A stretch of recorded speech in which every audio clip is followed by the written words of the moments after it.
some ability, and they cultivated that by putting him in programs as he was growing up in the East Bay in Oakland to make sure that those skills are being, properly developed. And obviously, he went on to attend USC, the University of Southern California, where he continued to hone his craft. And the results speak for themselves. Through Bill Station, he found himself under the tutelage of Forrest Whitaker, the noted actor and filmmaker. And that led to him, making Creed, and now, the monstrous success of Black Panther. So, with the availability, and access to the equipment that we now have, as well as, dedicating your time to further developing your interest and, creating a craft from that, it's now possible for young people, be it in Detroit, Atlanta, Dallas, LA, wherever, to follow in someone like Ryan's footsteps. Well, and, Gil, I think you just brought up a great point that I think all the listeners need to hear, and it is cultivating your kid's dream. And it may not even be your kid, but a young adult. Speak life into their dreams. Speak life into their vision.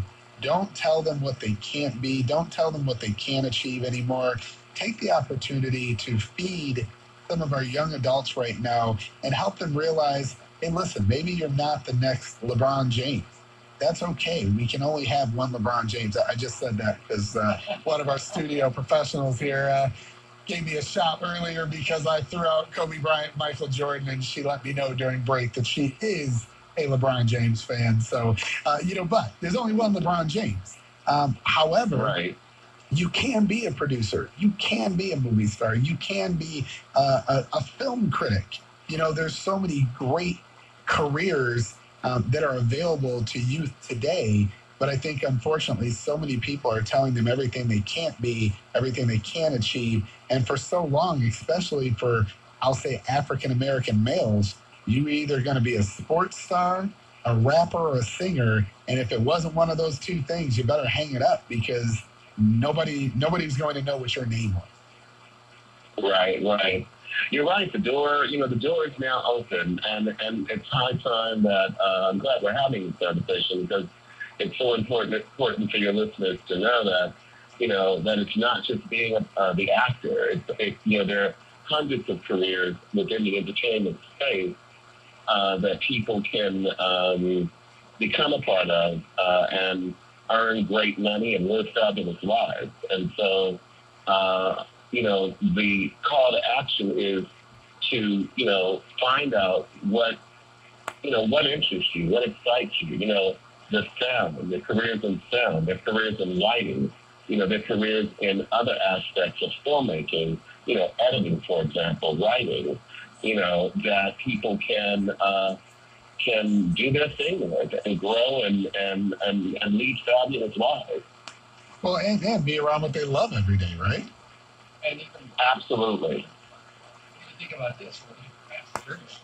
If somebody wants to, if they meals, cooking, and stuff like that, catering, that's another good side for him. Really?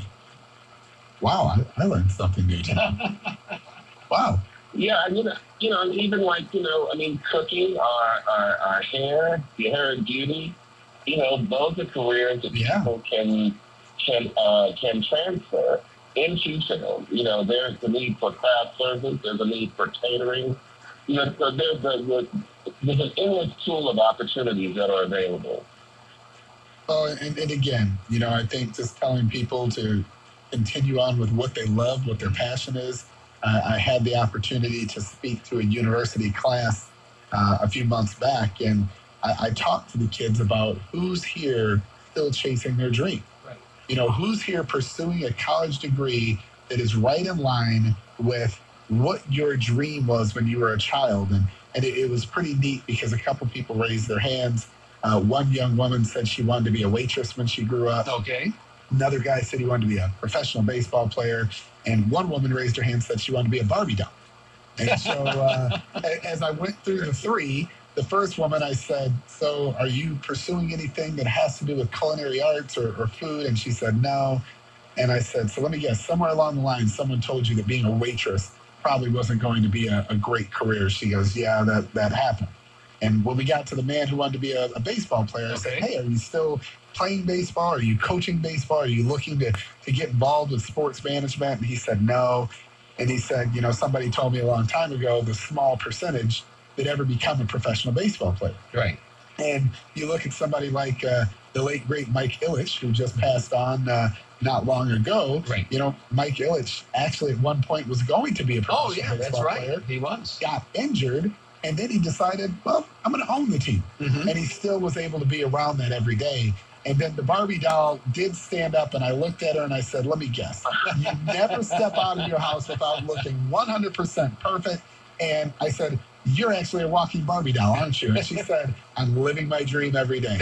So, I think the lesson is that, hey, get a dream, chase the dream. And Gil, like you said, there's so many opportunities now. We just have to encourage kids to go after it. All right. Hey, Gil, thank you so much for being with us today. And look forward to having you back next week. Like we said, this is going to be an ongoing segment here on the show. So, Mr. Gil Robertson. Absolutely. And Hollywood. Thank you. Thank you Send so some much. of the weather up to us, Gil. It's a little chilly here. Still snow. Yeah, I won't even tell you guys. I'll see you in 2 days. But